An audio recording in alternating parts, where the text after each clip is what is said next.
निगरान हुकूमत ने तेल को फिर तीली लगा दी। पेट्रोल की कीमत में 4 रुपये 13 पैसे फी लीटर का इजाफा। पेट्रोल की नई कीमत 279 रुपये 75 पैसे फी लीटर मुकर्रर।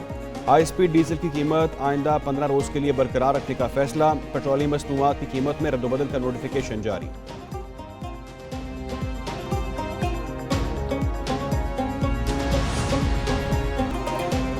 कराची वाले हो जाएं होशियार, आज बादल बरसेंगे। महकमा मौसमियात ने बारिश की पेशगोई कर दी। शुमाली सिंध से बारिश बरसाने वाला सिलसिला आज दोपहर कराची पहुंचेगा। शहर में 13 ता 16 मिलीमीटर तक बारिश बरसने का इम्कान है। महकमा मौसमियात के मुताबिक बारिश का सिलसिला आज दोपहर से शुरू होकर हफ्ते की शाम तक जारी रह सकता है। कराची में कहीं हल्की तो कहीं तेज बारिश की पेशगोई की गई है।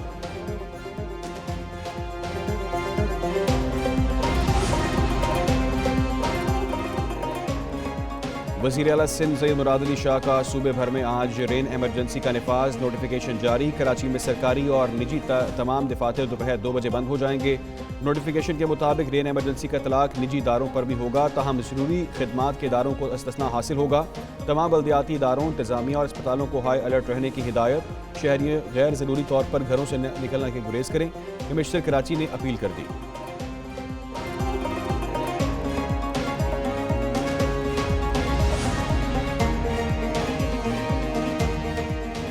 मेयर कराची मुर्तज़ा वहाब सब अच्छा और अंडर कंट्रोल होने का दावा करने लगे। कहते हैं मार्च में इतनी बारिशें गैर मुतवक्की चीज़ है। KMC के तमाम इदारे एमरजेंसी से निपटने के लिए तैयार हैं।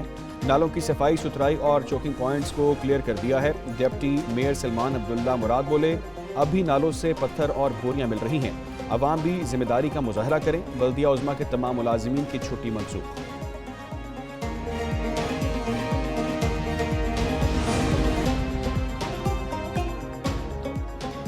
जामिया कराची में BDS थर्ड और MBBS थर्ड प्रोफेशनल के आज होने वाले इम्तहानात बारिश की पेशगोई के पेश नज़र मुलतवी।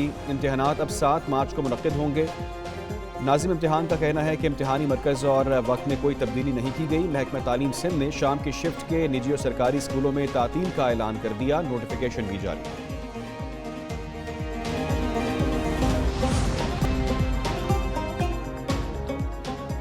MK पाकिस्तान की आला क़यादत ने तमाम अरकान सिंध असम्बली को बारिशों में मुतहरिक रहने की हिदायत दे दी। ज़राए के मुताबिक तमाम अरकान को अपने अपने हलकों में रहने की हिदायत की गई है। MKM क़यादत की जानिब से अरकान को कहा गया है कि वो अपने हलकों में रहकर आवाम की खिदमत करें।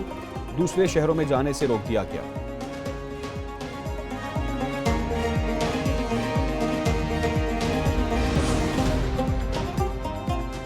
मैं राजा परवेज अशरफ सदके दिल से हल्फ उठाता हूं कि रहूंगा कि बहैसियत रुकन कौमी असम्बली।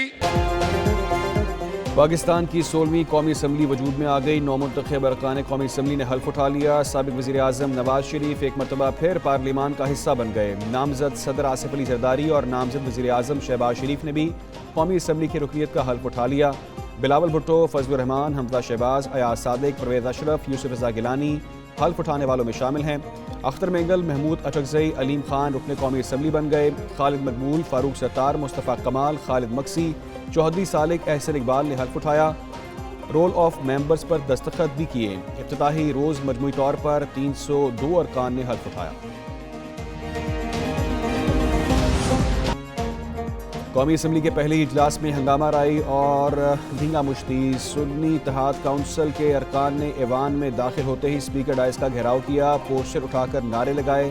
रोल ऑफ मेंबर्स पर दस्तखत के दौरान भी हंगामा जारी रहा। ख्वाजा आसिफ को फ्लोर देने पर सुन्नी इत्तेहाद काउंसिल के अरकान का एहतजाज।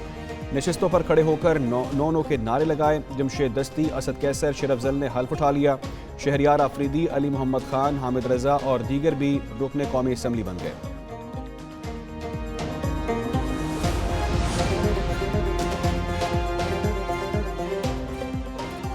ख्वाजा आसिफ का PTI पर तंज। ऐवान में घड़ी लहरा दी। रहनुमा मुस्लिम लीग नून ने कहा, सुन्नी इत्तेहाद काउंसिल ने इंतखाबात में कोई सीट नहीं जीती। जिन साहब ने मखसूस नशिस्तों की फहरिस्त देना थी वो नहीं दी। एक खत इलेक्शन कमीशन में सामने आया जिसमें उन्होंने लिखा था, मखसूस नशिस्तें नहीं चाहिए। जब कोई फहरिस्त मौजूद ही नहीं तो उनको मखसूस नशिस्तें कैसे दी जा सकती हैं।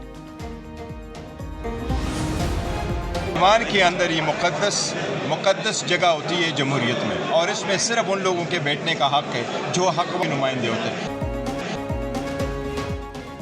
अवामी मैंडेट के मुताबिक हमारे अरकान की तादाद 186 है। रहनुमा PTI बैरिस्टर गौहर का फिर दावा, कहते हैं ऐवान में अवामी मैंडेट के सिवा कोई दाखिल नहीं हो सकता। स्पीकर के दाएं जानिब अजनबी बैठे हैं।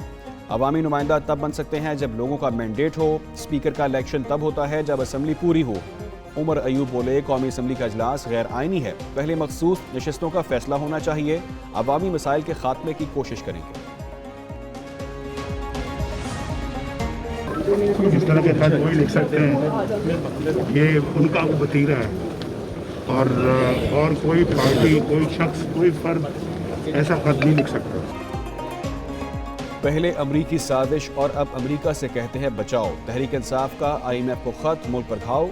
कायद मुस्लिम लीग नून नवाज शरीफ की तनकीद, कहते हैं कोई सियासी जमात ऐसे खत नहीं लिख सकती। नामजद वज़ीर आज़म शहबाज शरीफ ने भी IMF को खत लिखने की मजम्मत कर दी। कहा, ये साइफर के बाद मुल्क दुश्मनी का एक और सबूत है। इसके बाद किसी को शक नहीं रहना चाहिए, ये मुल्क की बर्बादी चाहते हैं।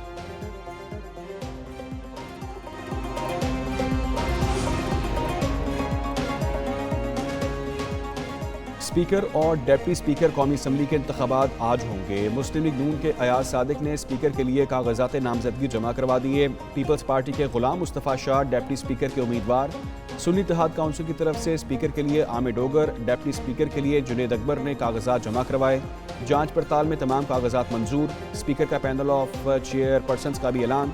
रियाज पीरजादा, बशीर विर्क, नवीद कमर, नफीसा शाह, अली मोहम्मद खान और अमीनुल हक नामजद।